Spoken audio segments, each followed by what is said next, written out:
The next important piece to our leadership puzzle is the meeting.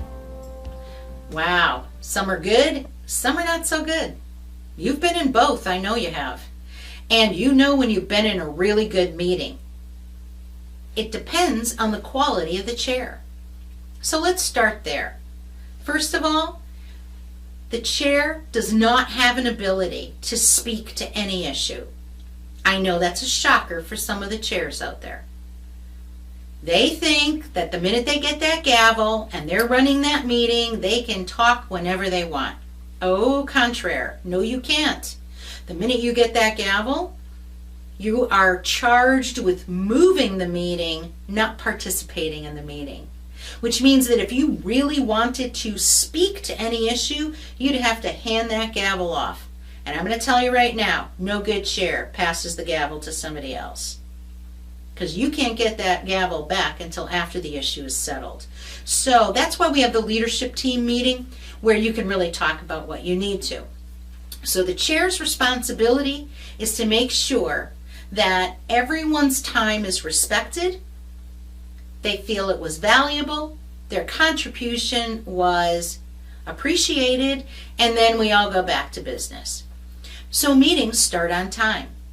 We don't wait for the king or the queen to arrive. If you have a quorum and we're at that time in which you said the meeting would start, then at that point the most senior officer in the room starts the meeting. I assure you, the chair in the future will be there early, never mind on time. We respect the people who arrived on time. We don't punish them waiting for others to come.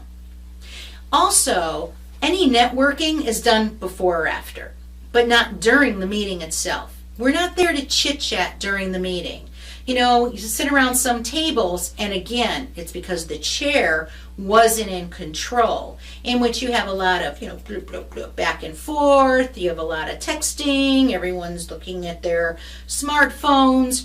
Not a good thing. You know what? Your head's got to be in the meeting. We're going to focus on the meeting, and the chair's there to keep everybody on point so that we're just following the agenda items. That way we can get in and get out. It's not beat the clock, but get in, get our work done efficiently, completely, and then we leave.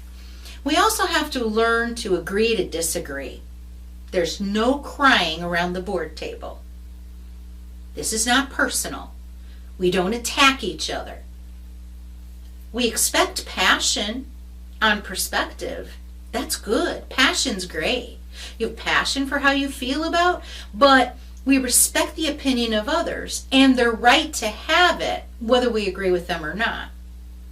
So there are times in which we're all going to get along just fine. There's times in which we're going to agree to disagree, and that's fine too. We're not all the same, so that makes perfect sense. We're also going to batch the action items. I'm going to show you in the agenda that there are no visitors at a meeting, but if you were to have some, we're going to put all the action items together for the voting, because at that point, only those authorized by bylaws are entitled to be in that meeting. So we're going to look at that very completely so that we can do our voting in confidence without worrying about how others are going to perceive us. And then we're going to be looking at the fact that if there are no action items, there's no meeting. You've got no business to do. What are you all getting together for? And why are you calling everybody off the streets to do it? Let them go about their daily business as they should. We don't meet for the sake of meeting. We meet because we need to get some stuff done. So we want to do it in an efficient and effective manner so that people can get back to their lives and back to their businesses. As far as the fiduciaries are concerned, we have to remember, you can never set them aside. You cannot say, oh, for this meeting we don't need those, or those don't count, or we don't have to worry about any of those duties. Yes, you do. You're obligated to. That's a legal responsibility you can't set aside. The other thing that you can't set aside is Robert's rules. Robert's rules. Now, a lot of people look at Robert's rules like they're a weapon. They shouldn't be. Robert's was purely intended to conduct an efficient and effective meeting so that all voices could be heard. And who the heck is Robert, and why do we have to listen to him anyway? Well, Robert was a philosophy professor at West Point. And Robert created this set of very common sense rules so that all voices could be heard in a meeting and that opinions would be respected.